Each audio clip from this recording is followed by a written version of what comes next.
What a blessing, orchestra. Stand as you're able and join me this morning in the call to worship.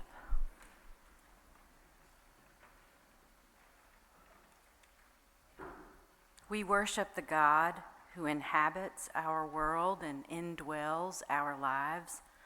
We need not look up to find God. We need only to look around, within ourselves, beyond ourselves, into the eyes of another. We need not listen for a distant thunder to find God. We need only listen to the music of life, the words of children, the questions of the curious, the rhythm of a heartbeat. We worship the God who inhabits our world and who indwells our lives.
Read today's headlines and listen to any news outlet, and you will join in the belief and acceptance of how truly challenging our world has become.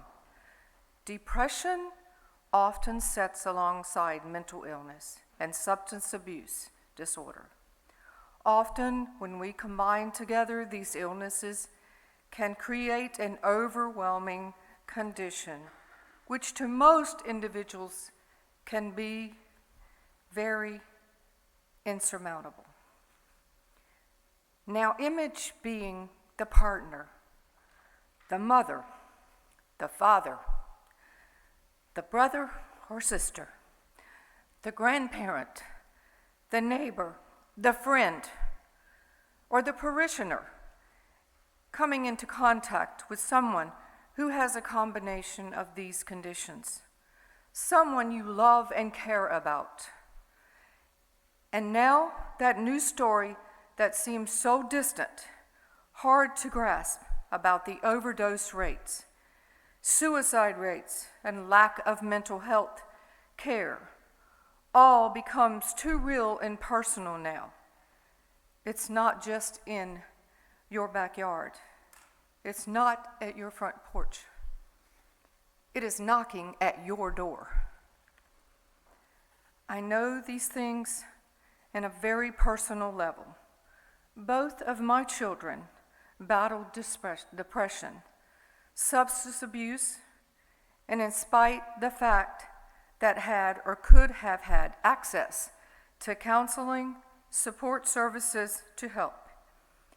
Even still, the battle raged on for my family for all of 20 years. Of course, many of you know that one of my sons made it and the other one did not. He didn't know it either, that he was hiding, but we were all hiding. Unfortunately, hiding didn't save him. I am not sure what could have been done. I do know, however, it's incredibly important to our community of church, for you and for me, to access to services to aggressively treat and address any combination of these conditions. And we must work together to advocate and demand help be available.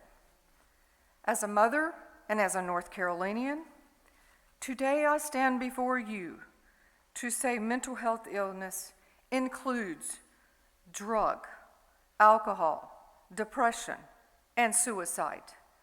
Mental health awareness came into existence in 1949 to begin awareness and increase the understanding of and reduce the stigma.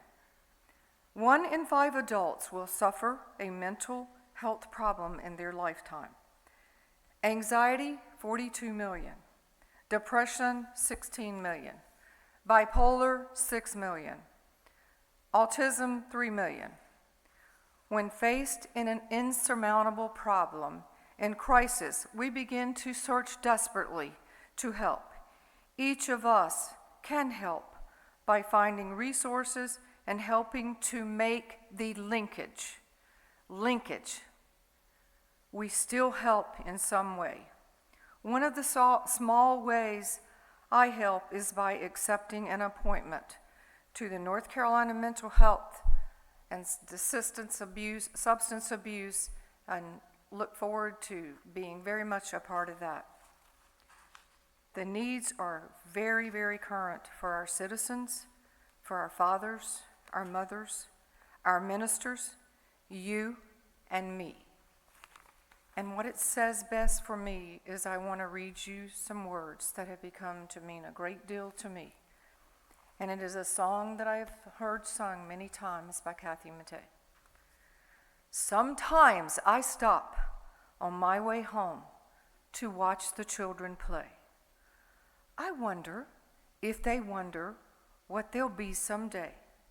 Some will dream a big dream, make it all come true, while others go on dreaming things they'll never do.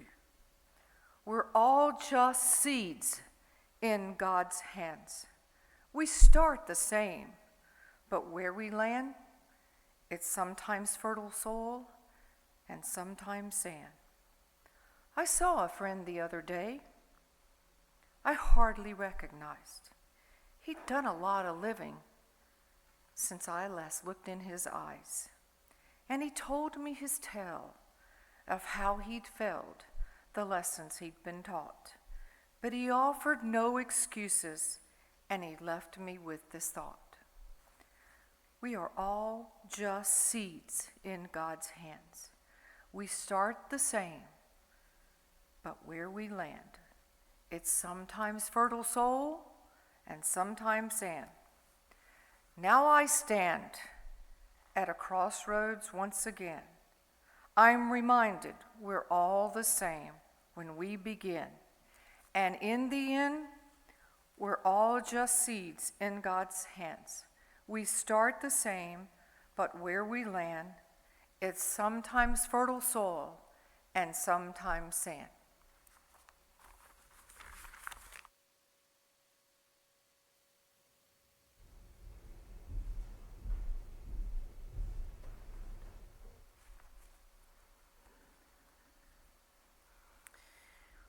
We turn now to the joys and concerns of our congregation, and I want to name a joy of you, Oppie Jordan, for standing in your truth and your suffering, and in that offering to all of us knowledge and hope.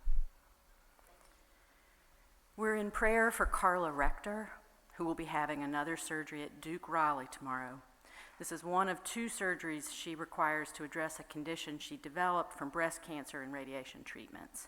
She'll be restricted to very limited activities for the next month.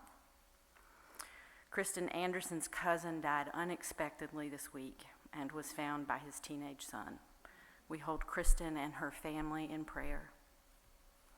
We hold in our prayers Lori Jordan. Lori's mother, Jean Jordan, had health issues for about 10 years, with the last 6 months being harder, and she died this past Thursday.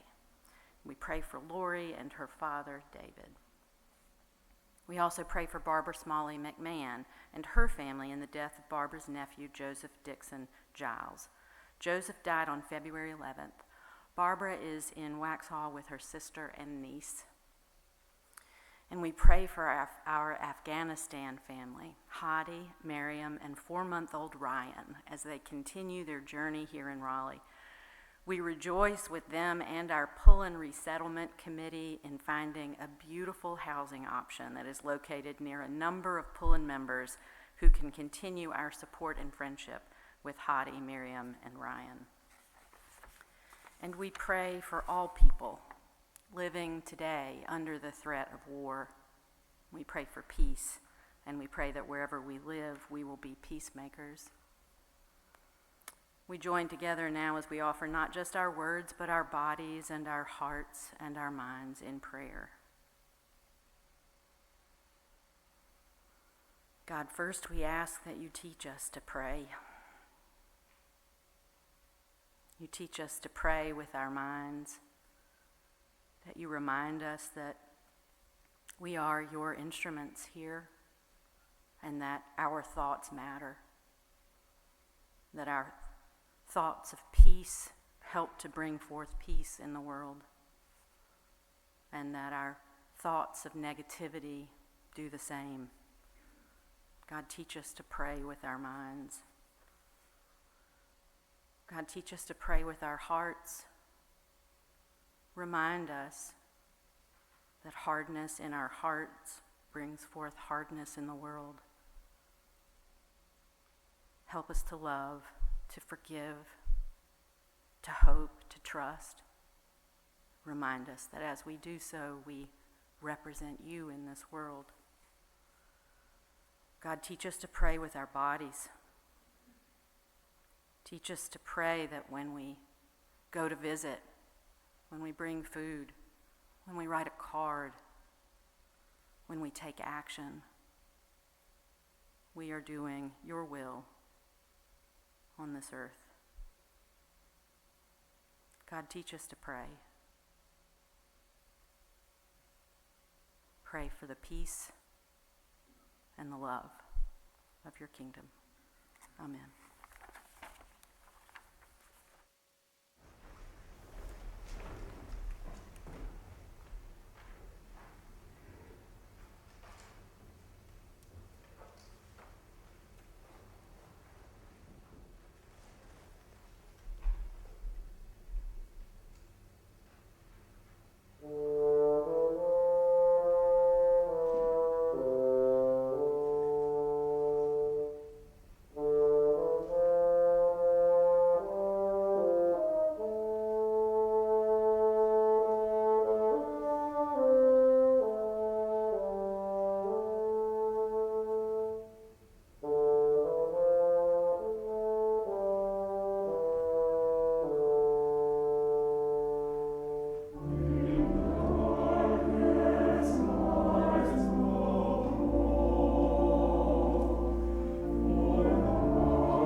Our psalm this morning is Psalm 139, but I wanted to read Psalm 88 also. This is part of what Nancy will preach on this morning, and it's a little long, but it felt important.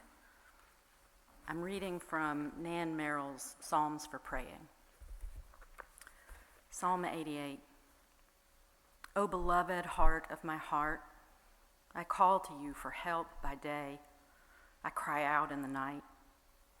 Let my prayer come before you. Bend your ear to my cry, for my soul is full of troubles, and my life seems like dust.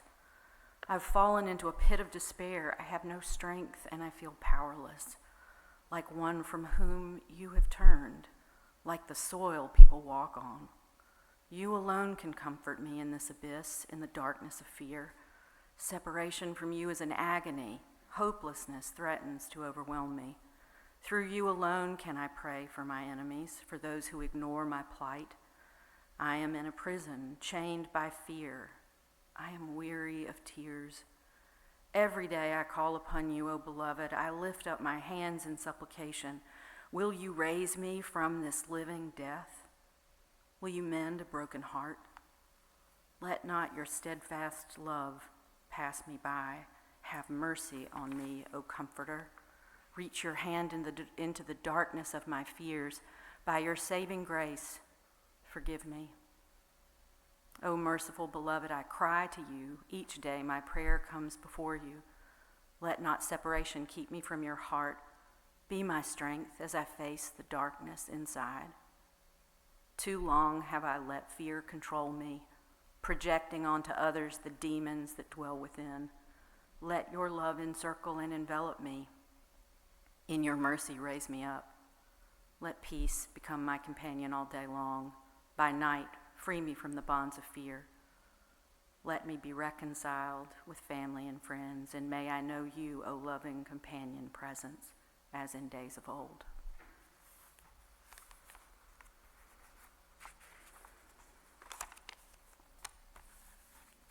Psalm 139. O my beloved, you have searched me and known me. You know when I sit down and when I rise up. You discern my innermost thoughts. You find me on the journey and guide my steps. You know my strengths and my weaknesses. Even before words rise up in prayer, lo, you have already heard my heart call. You encompass me with love wherever I go, and your strength is my shield. Such sensitivity is too wonderful for me. It is high, boundless gratitude is my soul's response. Where could I go from your spirit, or how could I flee from your presence? If I ascend into heaven, you are there. If I make my bed in darkness, you are there. If I soar on the wings of the morning, or dwell in the deepest parts of the sea, even there your hand will lead me, and your love will embrace me. If I say, let only darkness cover me, and the light about me be night, even the darkness is not dark to you. The night dazzles as with the sun. The darkness is as light with you. For you formed my inward being. You knit me together in my mother's womb. I praise you, for you are to be revered and adored. Your mysteries filled me with wonder. More than I know myself do you know me. My essence was not hidden from you. When I was being formed in secret, intricately fashioned from the elements of the earth, your eyes beheld my unformed substance. In your records were written every one of them. The days that were numbered for me, when as yet there was none of them. How precious to me are your creations, O Blessed One. How vast is the sum of them. Who could count your innumerable gifts and blessings? At all times you are with me. Oh, that you would vanquish my fears. Beloved, oh, that ignorance and suffering would depart from me. My ego separates me from abandonment to surrendering myself into your hands. Yet are not these the very thorns that focus my thoughts on you? Will I always need reminders to turn my face to you? I yearn to come to you in love, to learn of your mercy and wisdom. Search me, O my beloved, and know my heart. Try me and discern my thoughts. Help me to face the darkness within me. Enlighten me, that I might radiate your love and light.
Long before COVID-19, America was suffering under another pandemic.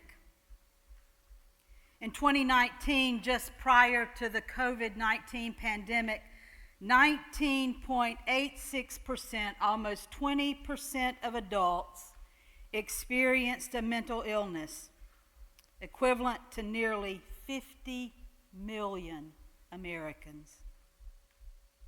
24.7% of adults with a mental illness report an unmet need for treatment. This number has not declined since 2011. More than half of adults with mental illness do not receive treatment, totaling over 27 million U.S. adults. 15.08% of youth experienced a major depressive episode in the past year. Over 60% of youth with major depression do not receive any mental health care. Even in states with the greatest access, nearly 1 in 3 are going without treatment. These statistics are the tip of the mental health crisis iceberg, exposing our nation's lack of resources and the will to address mental illness. Now, statistics can be hard to take in. Me standing here quoting percentages that represent unknown faces is probably not the best way to paint the picture of just how serious the mental health crisis in our country is. So let me give faces to these numbers. Pullen, our church, currently has 577 adult members and 74 children and youth. If Pullen reflected the national landscape on mental illness, that would mean that 115 Pullen adults experienced mental illness this past year. 58 of those people did not receive any care or treatment. Of our 74 youth and children, 11 of them experienced a major depressive episode in the past year, and 7 of them did not receive any mental health treatment. And all of these numbers increase in minority populations. Now, maybe this is news to you, and maybe it's not. Since COVID-19, we have not only heard and or read about the increase in these numbers, we have experienced them in our homes, in our extended families, in our circle of friends, in the workplace, and in our churches. It was toward the end of the first year of the pandemic that I was talking with a colleague here in Raleigh about the pandemic. And he made this statement. He said, I have more people in the hospital right now struggling with mental illness than with COVID. I haven't been able to shake his words. I grew up with relatives who struggled with mental illness. Long deceased now, I have shared about one of them in sermons before. Herman Petty, my father's uncle, was a brilliant man. He excelled in his studies at Wake Forest. He was a deeply religious man. I keep his Bible on a special shelf in my office that was left at my grandmother's home. I recall him as a handsome and distinguished gentleman. However, my lasting memories of Herman revolve around our once-a-year trip at Christmas time to visit him in the boarding house that he lived in Charlotte. Maybe you will recall this story. Although Herman took delight in seeing me and my sister, our visits were always a bit awkward. The first Krispy Kreme location in Charlotte was located just directly across the street from the boarding house that Herman lived in. Most often we would walk across the street and enjoy a donut or two or three while we visited with Herman. Even as a child, I could sense the struggle within him. After a number of years of making these annual visits, one year we showed up to find that Herman was no longer living at the boarding house and no one knew where he had gone. We never heard from or saw Herman again. No one in the family ever talked of Herman's struggles, and mental illness was certainly never mentioned.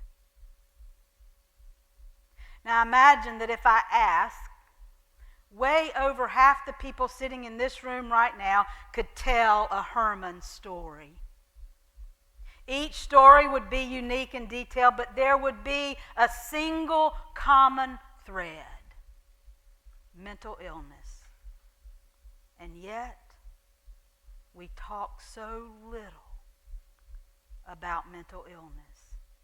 And when we do, we often do so in whispers. When we gather for worship as we have this morning, we call by name the people in our community who are physically sick or in the hospital for surgery, and we pray for them as an act of our care for them. We take food to them when they return home from the hospital, and sometimes we even arrange transportation for follow-up doctor's visits.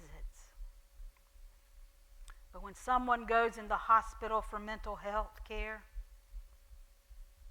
we are silent. There are some good reasons for this silence, privacy being the main reason.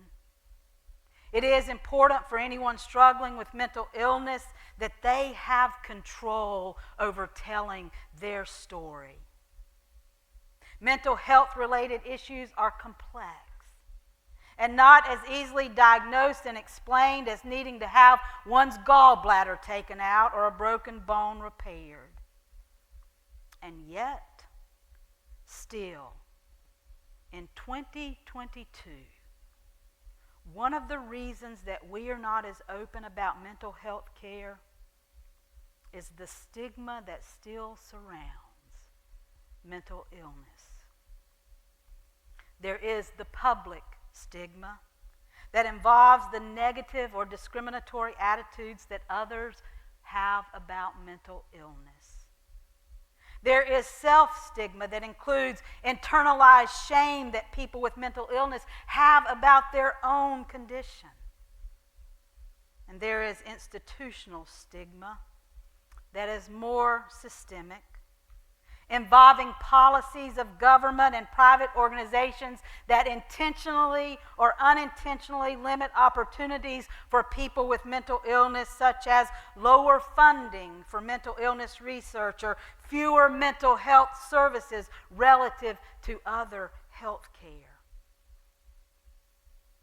Yes, the stigma of mental illness is alive and well in 2022. And it is universal. A 2016 study on stigma concluded there is no country, society, or culture where people with mental illness have the same societal value as people without mental illness.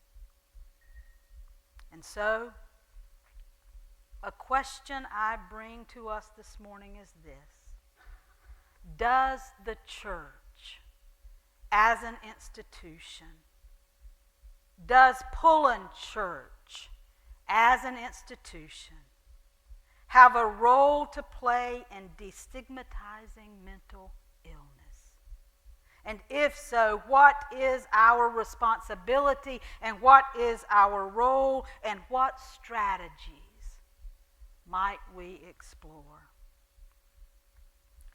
To begin thinking about that question, I suggest we look to our sacred scriptures and the wisdom of other faith traditions along with our own experience to begin to lay a foundation. I will confess that I have been reluctant to speak out directly and explicitly about mental illness in my sermons. Yes, I have made references, but I have held my cards close.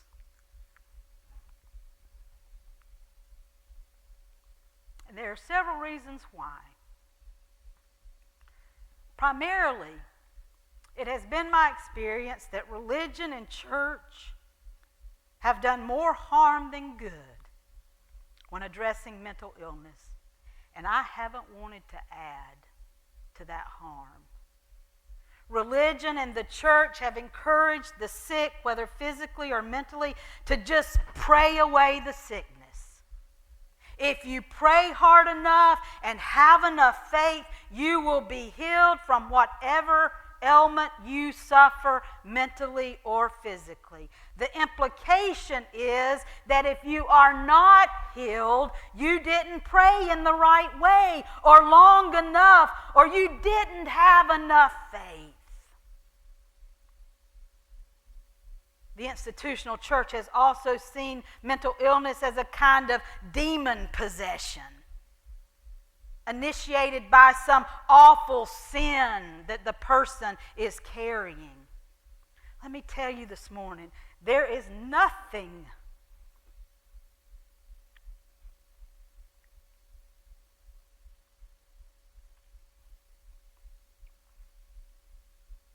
more offensive to me when it comes to religion than this kind of spiritual abuse we heap upon people who are already suffering and who are vulnerable. To me, it is the ultimate sin of humanity to victimize the victim. For centuries, my friends, this has been the church's approach to those suffering with mental illness, to victimize the victim. If one simply opens the Bible, it is hard to understand how the institutional church came up with this approach of victimizing the victim. Even a cursory reading of the Bible, one will quickly encounter the stories of men and women who struggled with mental illness, depression, anxiety, mood and personality disorders, post-traumatic stress, just to name a few. David, our hero David, was troubled and battled deep despair. In many of the Psalms, he writes of his anguish and his loneliness and his fear. We also read of his deep grief in the loss of his sons. Elijah and Jonah showed signs of depression and anxiety, often feeling weary and angry and defeated, wanting to just run away and give in. Sarah and Hagar, they too give us a glimpse into a kind of anxiety and depression that is more than just a day of feeling the blues. Oh, and Jesus often leaves us with the impression that he too was battling internal struggles of deep despair and erratic behavior. But it is the writer of the Psalms who fling open a window into the depths of depression and anxiety and of the thoughts of wanting it all to just end. In my distress, I cry to the Lord, "Oh God, how many are my foes? I am weary and with my moaning, every night I flood my bed with tears. I drench my couch with weeping. Why, oh God, do you stand so far off? Why do you hide yourself in times of trouble? How long, oh God, will you forget me forever? How long will you hide your face from me? My tears have been my food day and night, while people say to me continually, where is your God? My friends, these are not words from someone just having a bad day or experiencing a few days of feeling down and out. These expressions go into the depths of one's soul and speak to the struggles of persistent anxiety and depressions and the question of continuing life when that life is filled with so much mental pain and suffering. Indeed, it is the psalmist who tap into every possible human emotion and feeling. And yet, if you read most of these psalms, almost every one of them end with some kind of hope and affirmation of God's goodness and of God's steadfast love. That is, with one exception, Psalm 88.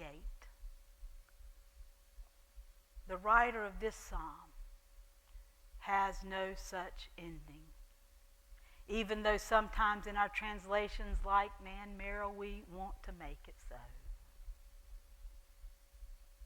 No, this writer begins by laying out his or her troubled soul.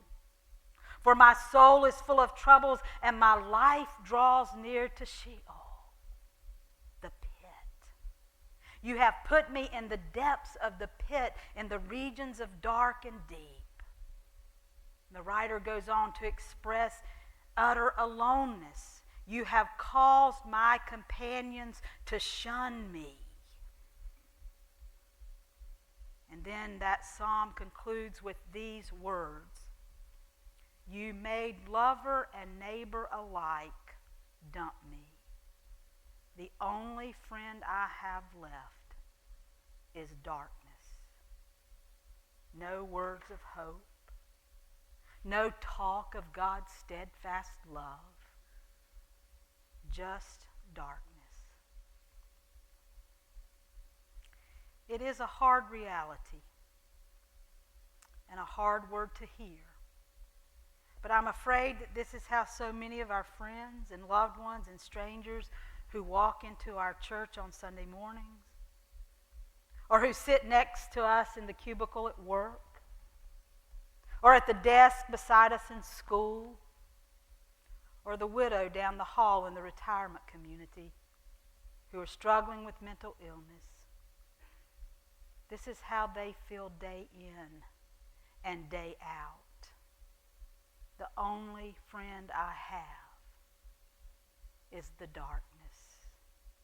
It is the lens through which they see and encounter and experience life. They feel alone, living in darkness. Their soul and mind are full of troubles, troubles they have no control over, troubles that often are in their DNA. Troubles that are a result of trauma. Troubles that they never ask for. And at best, the church has offered them this. Pray harder. Have more faith. Confess your sins. At best, all the church has had to offer is pray harder, believe more, confess your sin, have hope, pray, believe, confess, hope. Well, it's time, my friends, to call out that lie.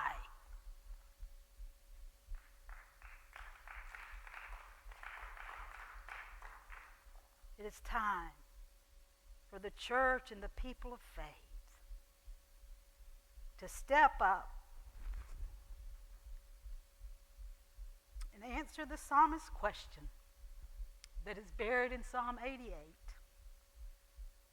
The question the psalmist asked God: are your wonders known in the darkness?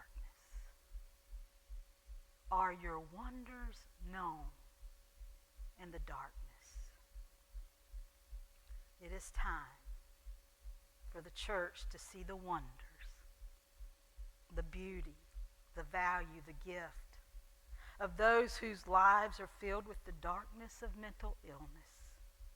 It is the responsibility of the church to say to those struggling with mental illness, we see you. We value you. You are a gift to us.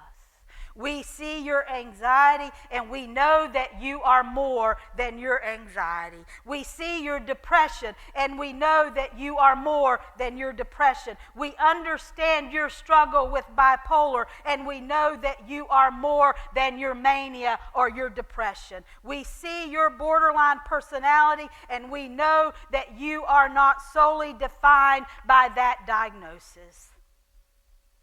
We, the church, of all places, has the responsibility to say to those living with mental illness, your wonder, your giftedness, your belovedness, your spirit and your soul is known to us.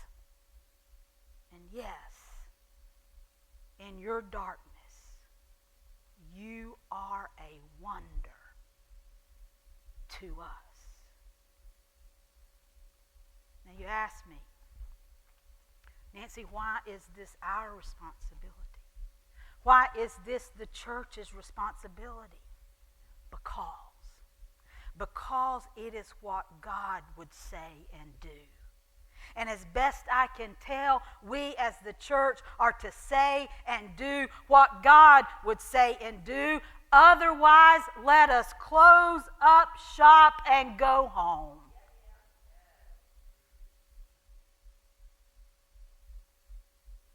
The isolation and stress of 2 years of a global pandemic has only deepened the mental health crisis in our nation and in our world. People who have never struggled with mental illness or only rarely experienced the occasional blues are struggling now to care for their mental health. Those who were already struggling, well, they've reached new depths of pain and suffering with no more resources, possibly even fewer than before the pandemic. Pastors, ministers, teachers, social workers, healthcare workers, healthcare professionals, who most often are the ones trying to care for those with mental illness, have found themselves struggling with their own mental health care. And the lasting mental health effects of this pandemic on all of us, particularly our children and youth, are yet to be known. So now is the time for the church, for God's people, to act and to become a national voice for those struggling with mental illness. Now is the time to demand more resources for mental health in this nation. Now is the time to dismantle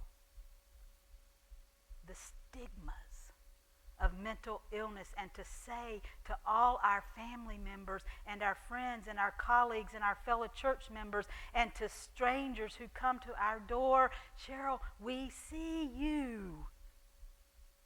We see you. We see you in your darkness and in your pain and suffering.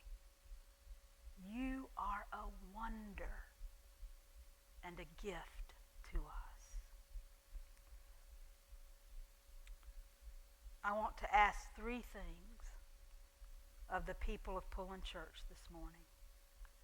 One, that we as a church set up a task group with lay members and mental health professionals to explore strategies for supporting our children and youth who are struggling with mental illness.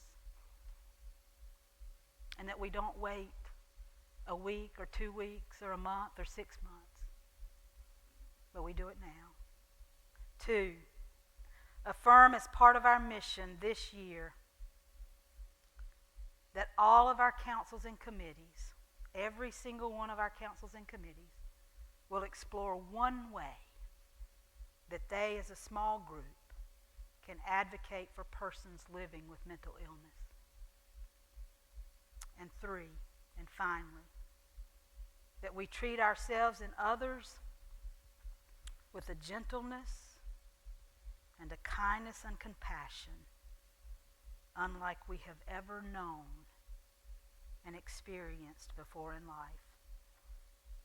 And when we encounter each other, that we will look into one another's eyes and see the wonder, the beauty, the belovedness that is within each person, no matter the struggles they carry.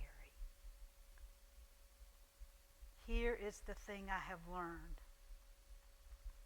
With my Uncle Herman, I could see and sense the darkness in him.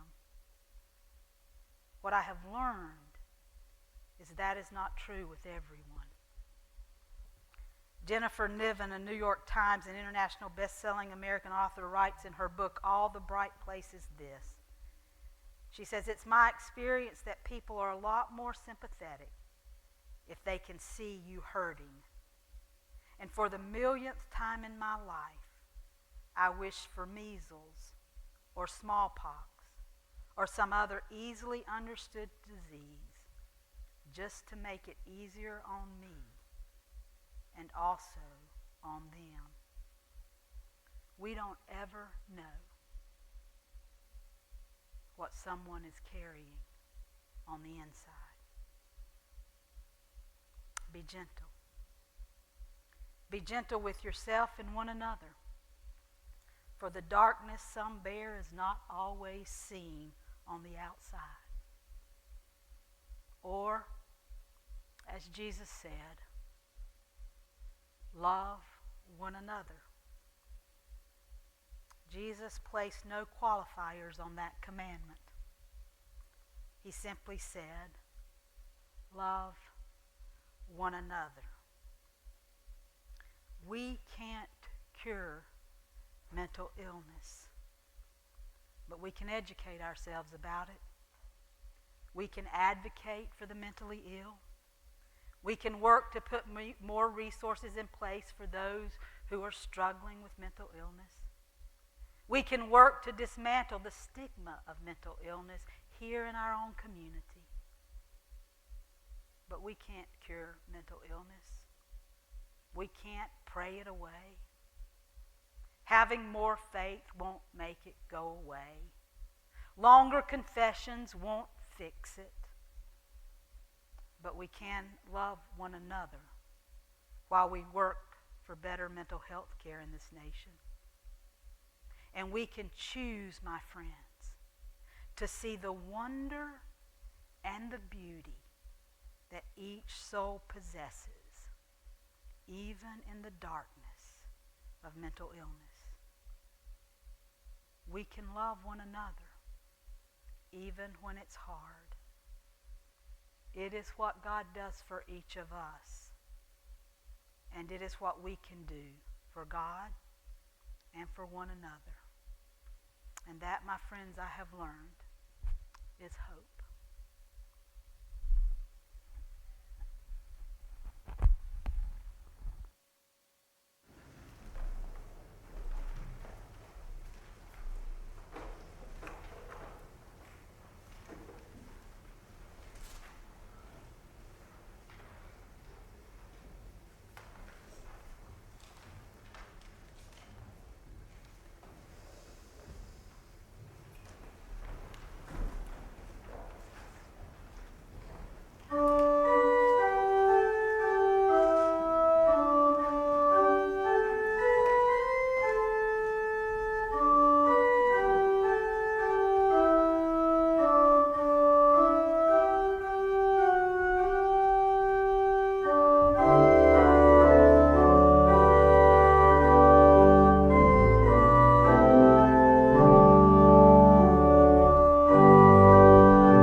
Even after that sermon, we have a brave family who wants to join. I've been talking with the Caspers for some time now, Andrew and Liz and Eve and Ophelia and Isaac here about this moment, this day, and of course, they had decided today, they had no idea what I was preaching on, but they decided to come on anyway and join us this morning. Andrew and Liz have, and this family have been a part of our community now for a long time, and have served on committees and done different roles and responsibilities in the church, but come today to say they want to make it official, that they feel like this is their home, it is their home church, and they want to join up officially and become members. Andrew comes from a background in the Lutheran Church. Unitarian. Oh, God, that's a long way from one another. I knew that. I mean, we've talked extensively. Why did Lutheran? I don't know. I've been watching The Great. Do you know that PBS series, The Great, about Catherine the Great? Anyway. Comes from the Unitarian church background and has actually a degree in religion, an undergraduate degree in religion. So Andrew comes with a lot of wisdom and seeking and questions. Liz grew up in a family that was represented in the Jewish community, and having been in that environment and in that culture for most of her life. Not been in the Jewish church as of late, but that's kind of her background. And so what I'm trying to say is Andrew and Liz bring a wealth of knowledge and experience and wisdom and questioning and seeking with them to this moment and to our community. And they bring a lot of gifts to us. Their children have been involved in our children's program. Eve is an acolyte. Does other things. Ophelia, her time's coming to be acolyte, and Isaac. Before we stopped Wednesday nights, man, he was a committed Wednesday nighter, and so we'll get back to that, Isaac, I promise. But as you can tell, I'm just so delighted that Andrew and Liz and their children have decided to make their relationship with us official. They are already a part of our family. This is just kind of that next step of commitment in their journey. And so we want to bless them this morning and welcome them in as official members of Pullen Church. And so, Andrew and Liz, this is kind of a covenant that we make with one another in this moment of coming together and making things official. But just to ask you if you're making a covenant and a commitment to allow us to be your faith family, to support you and to be with you as you walk your own journey and find your way of faith in that, for us to support you in that, challenge you in that, but mostly to love and to be together in that journey. If you're willing to make that covenant, if that's the covenant you're asking to make, will you say, we do? And I would ask you, the Pullen people, if you're willing to make covenant with Andrew and Liz and Eve and Ophelia and Isaac to be their faith family, to support them, to offer your gifts to them, allow them to offer their gifts to you, to be family together, to love one another as we're on this journey of searching for meaning and for God in our lives. If you're willing to make that covenant with them, will you say, we do? We do, we do. And so if you'll take your hymnal and turn to the back, Andrew and Liz, you've watched this many times here. We're going to say this new member welcome to you, and you're just going to take it in, okay? Striving to give witness.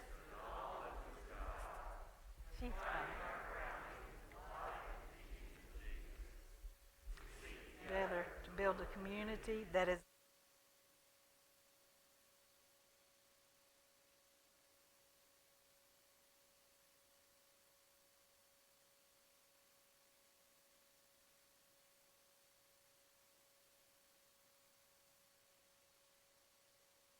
we mean that. And so we are grateful for you. If you'll have a seat with Frank there, and Phil, you can stand with me, or you can go sit with them, or you can crawl down the aisle, whichever you want to do. Miss Lynn's back there. She'll sit with you back there. We are so glad. Frank just said it. Let us stand for our parting blessing.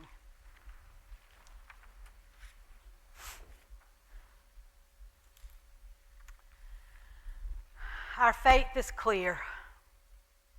The story that we seek to live out as God's people is this simple and yet so hard. Love one another. Love one another. I know that love doesn't cure all things. I know that sometimes loving is hard and it requires a lot. But that is what our faith calls us to do, is to love one another as God loves us. Go in peace.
Okay, now, could I ask everyone who's staying for the congregational meeting to go ahead and have a seat?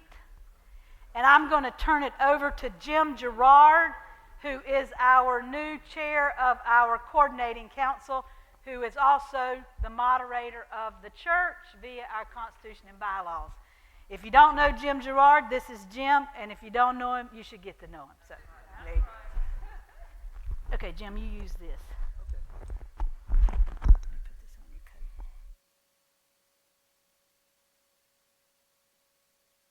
I'll just hold it. Is that okay? All right. We're together per the Constitution at this particular day in this particular month. Our purpose is to hear a motion, one single motion today.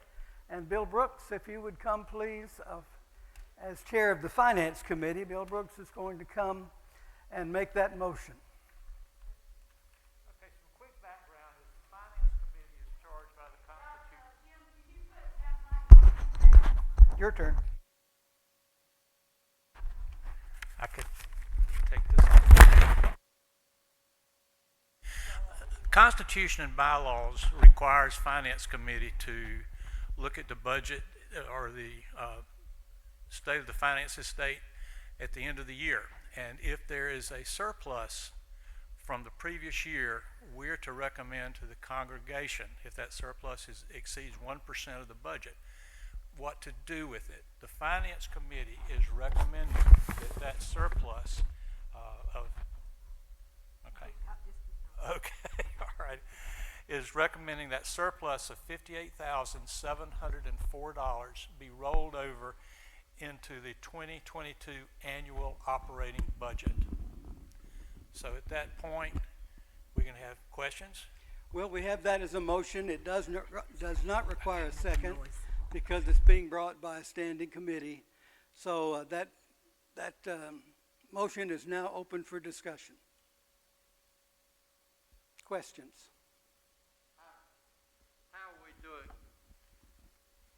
How are we doing on our pledges for 2022?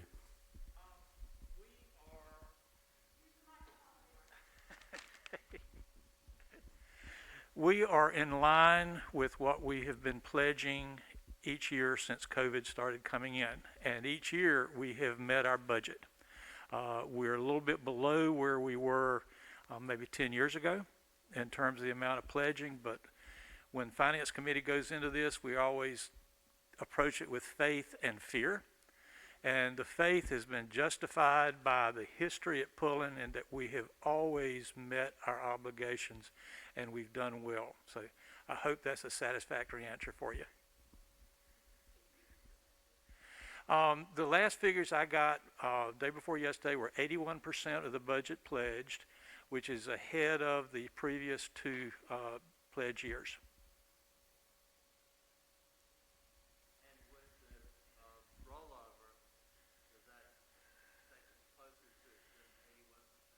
Yes, it does. And perhaps I should have. Okay. The question is, given the amount of the budget pledged, how beneficial would that $50,000 rollover be in terms of meeting the budget? It would be significantly beneficial. That's why we feel so strongly it's the right thing to do.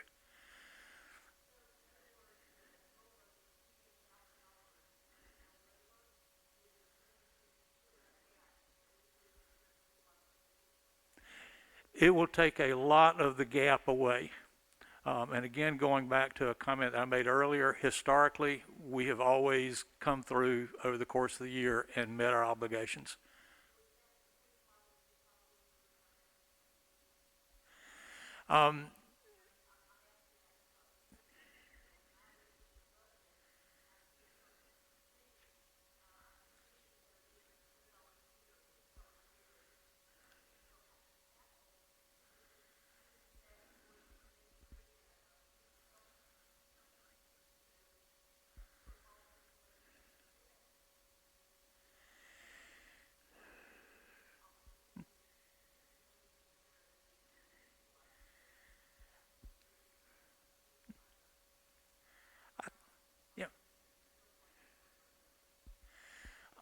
I think I understand your question. I'm going to answer it the way I want to, and you correct me if I'm wrong.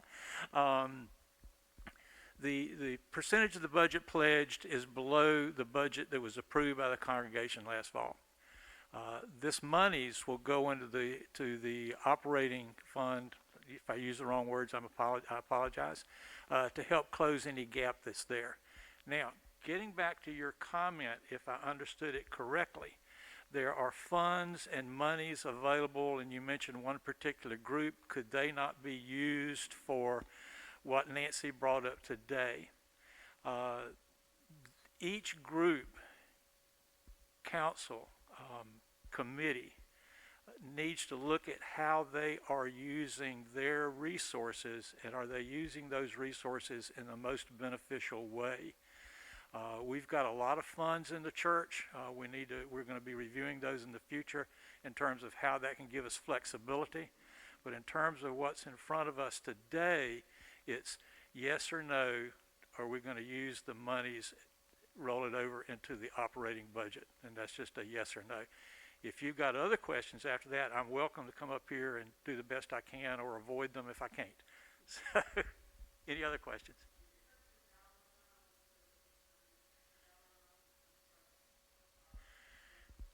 I'm sorry, I did not bring that with me. Okay, then it can be read.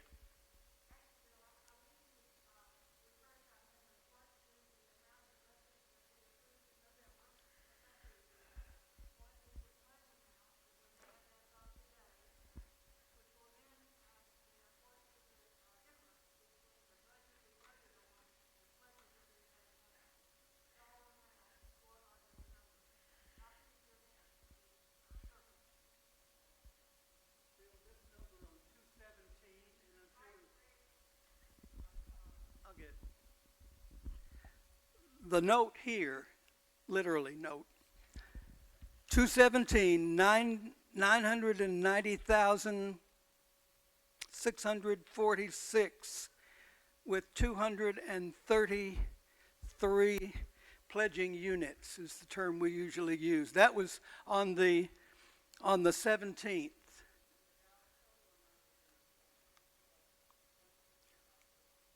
This is the goal. 1225402. That's the working goal. Well, I don't know what's come in. There's not been a significant change in pledged dollars. If you want, can you read that for me? I can't without my glasses. Which one? The most recent. That's what I just read.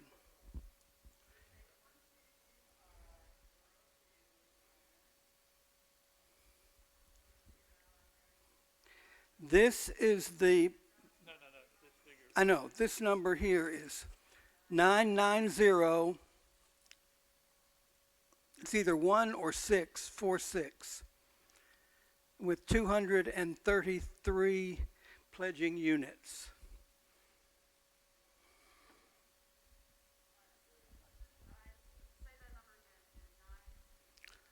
$990, let's say 646.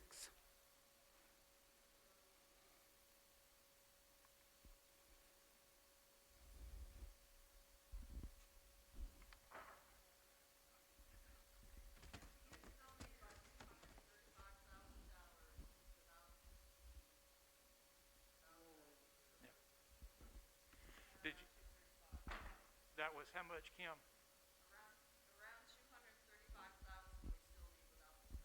235,000 we still need without the surplus. 235,000 is what we still needed without the surplus.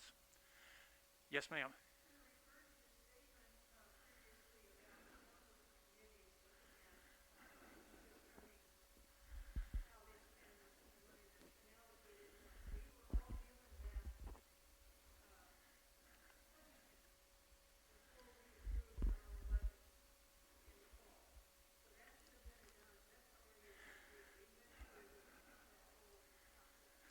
That's true. The question, as I understood it, was how can we use these monies given the charge that Nancy has brought up today? And my response was, that's within each committee and council. How do they want use their resources to?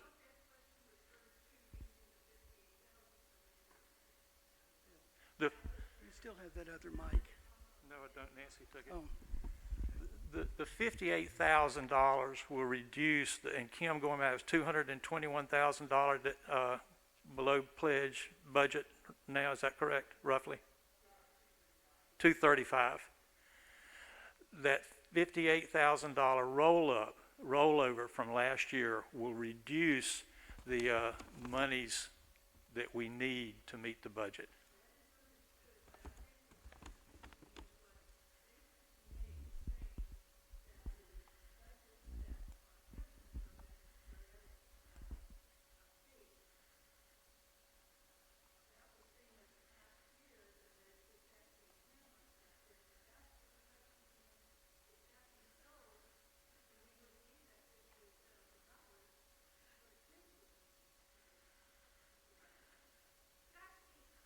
Yes. I want to point out that for years we have moved to that end. This is the way Pullman finances operate. If we don't pledge, we don't pledge, and we have money left because of some people's generosity and also because everybody tightens their belt during the year. So it's not exactly like the $58,000 is found money. This is for years, the reason we made our budget is because we used the money from the year before. So this is a unique. I think it was, but I just wanted to clarify that. Yes. Yes, Karen. If my math is correct, somebody that came up with it. If we were at 81% and we add 59,000 to it, that gets us to 86% of the total goal. I've had some head shaking up here by people with calculators, that's correct.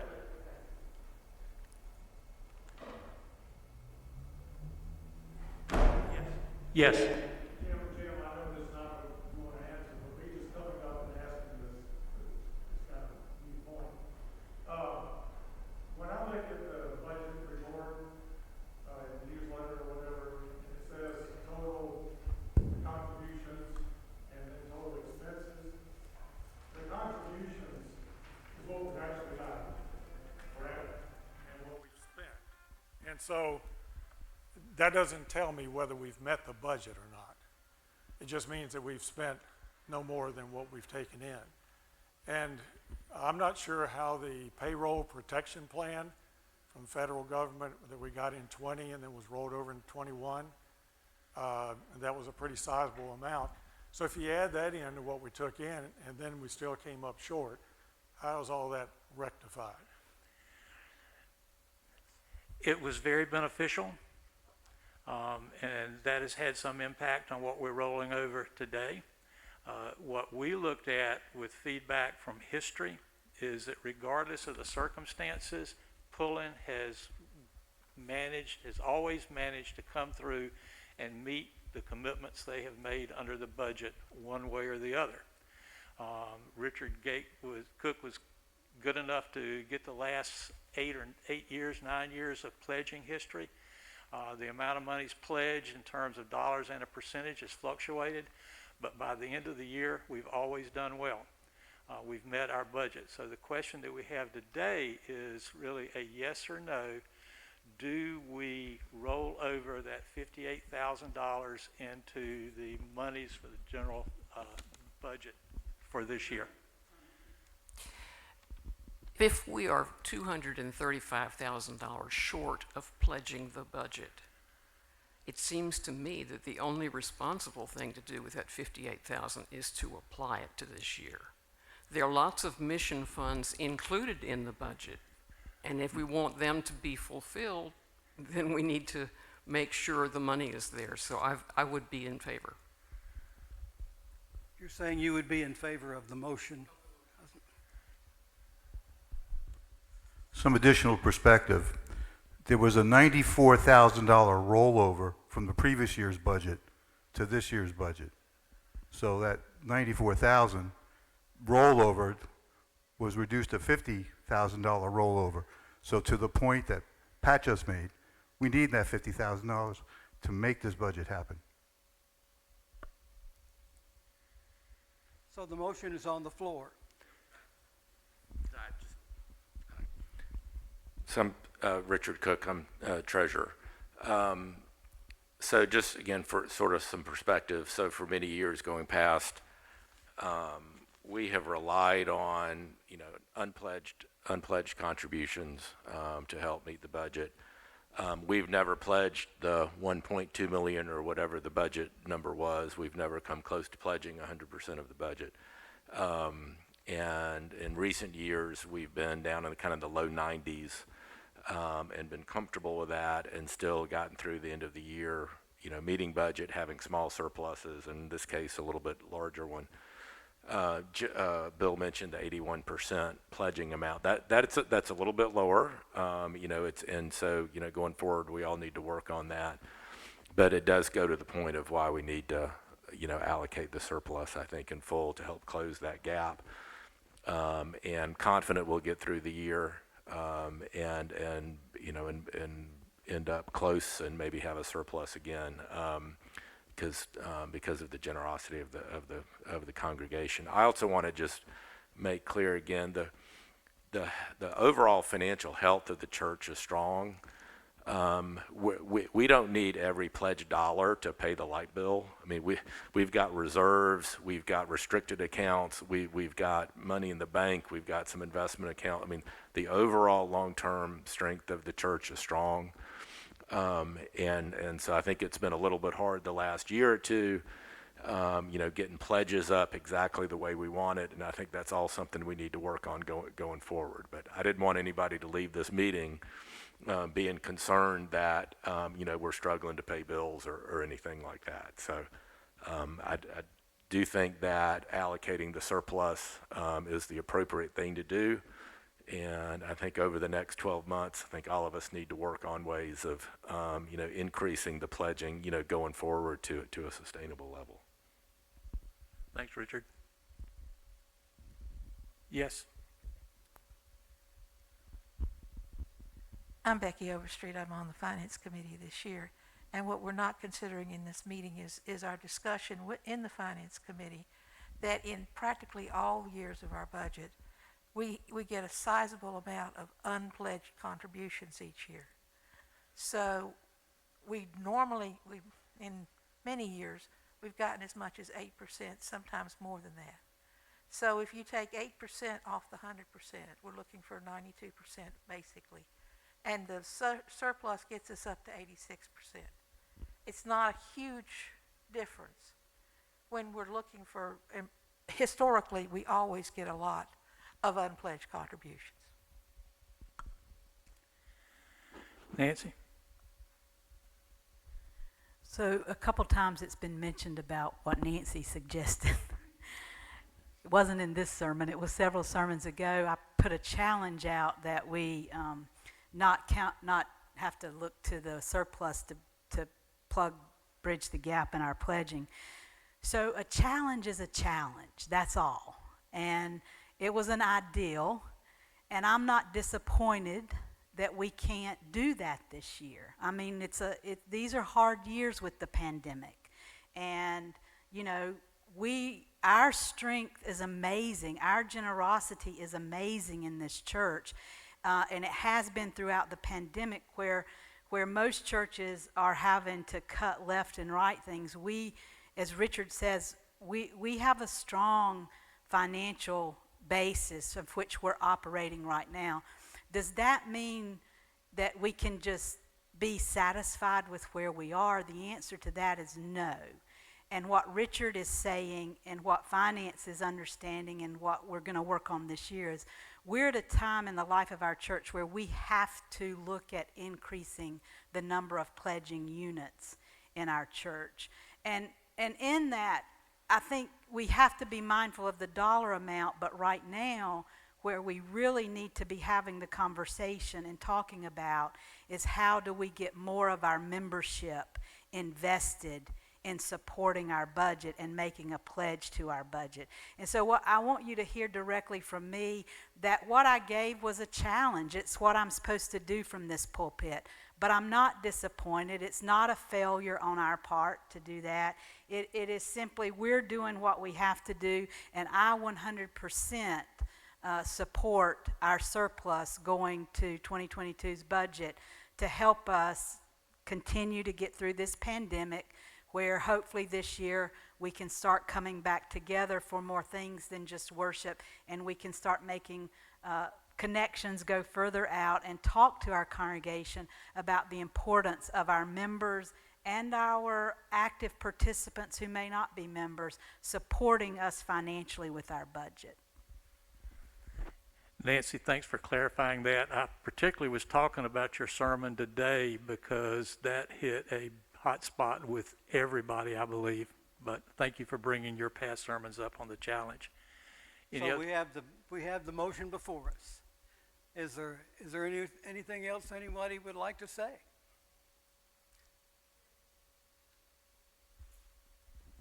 Give me just a second, Pat, so you can be heard, if you don't mind. As long as I've been here, we've never had this kind of deficit from our budget to what has been pledged. It is a significant amount. I will support adding this money to help cover this deficit. In the past, as long as I can remember, we've had sort of an unwritten rule that we would try to work around 92% of the budget, and if we didn't achieve that, we would then cut the budget. And we are a long way from that. I think there's been some explanation here about maybe why finance has decided to go this route, and I understand that. But the PPP money was a significant help to the church, and a lot of the rollover, I think, has come from that addition. So yes, at this point, it's clear, I think, that we're not willing to cut the budget because finance did not come with that proposal. But we have a significant deficit in what we have pledged and what our budget is. And so it does call on all of us. I mean, we have to work this year. We do have to increase pledges. But it is a significant, we've never been $230-something thousand difference between the budget that we voted on and what we had in pledging units. So I am concerned, and I'll be very anxious to see how we go through the year and the work that we do, how we're going to educate our congregation about stewardship and the importance of stewardship, and hope that we can get back meeting together full. And yes, there is extra money that comes in on the loose offerings, but that does not make up the deficit. And so I was wondering why finance didn't come to really explain why they really felt like that we could make it this year and not be facing the same thing next year. But that has been sort of explained through different comments. But this is a significant deficit that we all have to be very concerned about and go to work. Thanks. I think several items came up there. One, as Richard stated, we are in good financial circumstances now, so we can weather this storm. Secondly, Nancy's challenge to the church, we didn't do it this time, but we need to do it going forward, and what you brought up is definitely a challenge. Third, my comment about how are we using our specific funds when that question came up earlier, we are at a point where we need each of you to be engaged in the committee, the council, or the area of interest to you to look and see how can we best use our resources going forward. Pullen is a lantern. Pullen is an icon in the broader faith community in North Carolina about our positions on social justice, on gender issues. And at some point, you just need to be, I have faith that we can work together and we can accomplish that goal. Step one is a vote saying, yes, let's use that $58,000 in this year's operating budget. Sharon, and I just have a question. After having recently received an option to respond to the theologian in residence survey. I'm wondering, since we're having this question and we have this deficit, would it be helpful to put a survey out to the population of this membership to try to find out why there is such a deficit and why people have either not or lowered the amount that they would normally pledge? Would not that be helpful in determining It where could be, would go? it could be helpful, but the vote on the table today is, are we going to use that today? And I'm not against that, yeah, yes, and okay. I'm not avoiding that, but we have the right to also bring up other points. Not act on them, but certainly something for consideration. So I've never been against using and rolling over money, never. All right. Kim? Hey, I'm Kim Gazella. I'm on the Finance Committee. I thought Pat raised a really good point, and some of the thinking of the Finance Committee at our last meeting when we were talking about this was to give it a little more time because we still are so uncertain about how we're reopening and if a lot of the programs we've had in the past are going to start up again and cost money or not. We just don't know right now. So some of the thinking of the committee at the time was that we're going to go forward with the budget as recommended and then in about 6 months take another hard look and reevaluate what's going on, where we are with the numbers, and see what we need to do at that point. So that was our thinking at the time. I hope that helps. Thanks. Thanks, Kim.